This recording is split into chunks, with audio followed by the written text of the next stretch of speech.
ಭ್ರಷ್ಟಾಚಾರ ಮಾಡಿ ಬಿಎಸ್ ಯಡಿಯೂರಪ್ಪ ಜೈಲಿಗೆ ಹೋಗಿದ್ರು. ರಾಜ್ಯದಲ್ಲಿ ಬಿಜೆಪಿಯನ್ನ ಹೈಕಮಾಂಡ್ ಲೀಸ್ ನೀಡಿದ್ಯಾ? ಬಿಎಸ್ವೈ ಕುಟುಂಬಕ್ಕೆ ಬಿಜೆಪಿಯನ್ನ ಲೀಸ್ಗೇನಾದ್ರೂ ಕೊಟ್ಟಿದ್ದಾರಾ? ಕೊಪ್ಪಳದಲ್ಲಿ ಶಾಸಕ ಬಸನಗೌಡ ಪಾಟೀಲ್ ಯತ್ನಾಳ್ ಅವರ ಕಿಡಿ ಇದು. ಭ್ರಷ್ಟಾಚಾರ ಮಾಡಿ ಯಡಿಯೂರಪ್ಪ ಜೈಲಿಗೆ ಹೋಗಿದ್ರು. ಯಡಿಯೂರಪ್ಪನವರ ಸಹಿಯನ್ನೇ ವಿಜಯೇಂದ್ರ ನಕಲು ಮಾಡಿದ್ದ. ನನ್ನ ಉಚ್ಚಾಟನೆ ಮಾಡಿ ಭ್ರಷ್ಟರಿಗೆ ಹಸಿರು ನಿಶಾನೆ ತೋರಿಸಿದ್ದೀರಾ? ನೇರವಾಗಿ ಹೈಕಮಾಂಡ್ ಕಡೆಗೆ ಬೊಟ್ಟು ಮಾಡಿ ತೋರಿಸಿದಂತಿದೆ ಯತ್ನಾಳ್ ಅವರ ಈ ಪ್ರಶ್ನೆ. 6 ವರ್ಷಗಳ ಕಾಲ ಬಿಜೆಪಿಯಿಂದ ಉಚ್ಚಾಟನೆಯಾದ್ರೂ ಕೂಡ ಯಡಿಯೂರಪ್ಪ ಮತ್ತು ವಿಜಯೇಂದ್ರ ಅವರ ಮೇಲಿನ ಆ ಕೋಪ ಆಕ್ರೋಶ ಯತ್ನಾಳ್ ಅವರಿಗೆ ಕಮ್ಮಿ ಆದಂತೆ ಕಾಣಿಸ್ತಾ ಇಲ್ಲ. ಮತ್ತೊಮ್ಮೆ ಬಿಎಸ್ವೈ ಮತ್ತು ವಿಜಯೇಂದ್ರ ಅವರ ವಿರುದ್ಧ ಗುಡುಗಿದ್ದಾರೆ ಯತ್ನಾಳ್.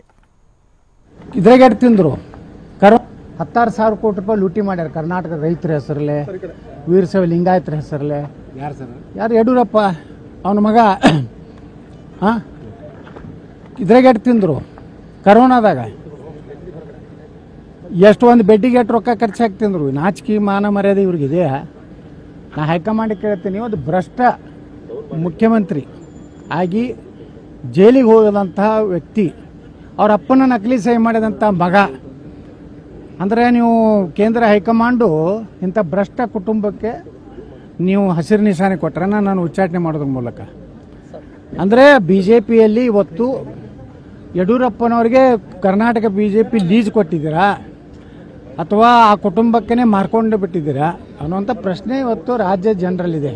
16,000 ಕೋಟಿ ರೂಪಾಯಿ ಲೂಟಿ ಮಾಡ್ಯಾರ ಕರ್ನಾಟಕದ ರೈತರ ಹೆಸರಲ್ಲೇ. ಬಿಜೆಪಿ ಹಿಂದೂಗಳ ಪರವಾಗಿ ಇಲ್ಲ. ಕೊಪ್ಪಳದಲ್ಲಿ ಶಾಸಕ ಯತ್ನಾಳ್ ಅವರ ಹೇಳಿಕೆ ಇದು. ಬಿಜೆಪಿ ಹಿಂದೂಗಳ ಪರವಾಗಿಲ್ಲ, ಕಾಂಗ್ರೆಸ್ ಜೊತೆಗೆ ಅಡ್ಜಸ್ಟ್ಮೆಂಟ್ ಮಾಡಿಕೊಂಡಿದ್ದಾರೆ. Adjustment policy ಅನ್ನೋದಿದೆ. ಯಡಿಯೂರಪ್ಪ ಮೇಲೆ ಪೋಕ್ಸೋ ಕೇಸ್ ಇದೆ. ಯಡಿಯೂರಪ್ಪ ಇವತ್ತೇ ಜೈಲಿಗೆ ಹೋಗ್ತಾನೆ ಅಂತ ಏಕವಚನದಲ್ಲೇ ಮಾತನಾಡಿದ್ದಾರೆ ಯತ್ನಾಳ್. ರಾಜ್ಯ ಸರ್ಕಾರ ಸರಿಯಾಗಿ ವಾದಿಸಿದ್ರೆ ಯಡಿಯೂರಪ್ಪ ಇವತ್ತೇ ಜೈಲಿಗೆ ಹೋಗ್ತಾರೆ ಎಂದಿದ್ದಾರೆ. ಇವತ್ತು ಬಿಜೆಪಿ ಏನಾಗಿದೆ ಅಂದ್ರೆ ಹಿಂದೂಗಳ ಪರವಾಗಿಲ್ಲ, ಎಲ್ಲ ಅಡ್ಜಸ್ಟ್ಮೆಂಟು ಕಾಂಗ್ರೆಸ್ ಜೊತೆಗೆ.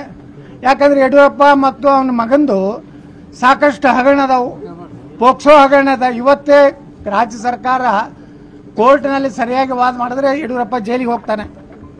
ಸಾವಿರಾರು ಕೋಟಿ ರೂಪಾಯಿ ಲೂಟಿ ಮಾಡಿದ್ದಾನೆ. ಅವರು ಹಣ ಕೊಟ್ಟು ಕೆಲವೊಂದು ಮಂದಿ ಖರೀದಿ ಮಾಡಿರ್ಬೋದು. ಅಲ್ಲಿ ನಮ್ಮ ಯುವಕರು ಹಿಂದೂಗಳು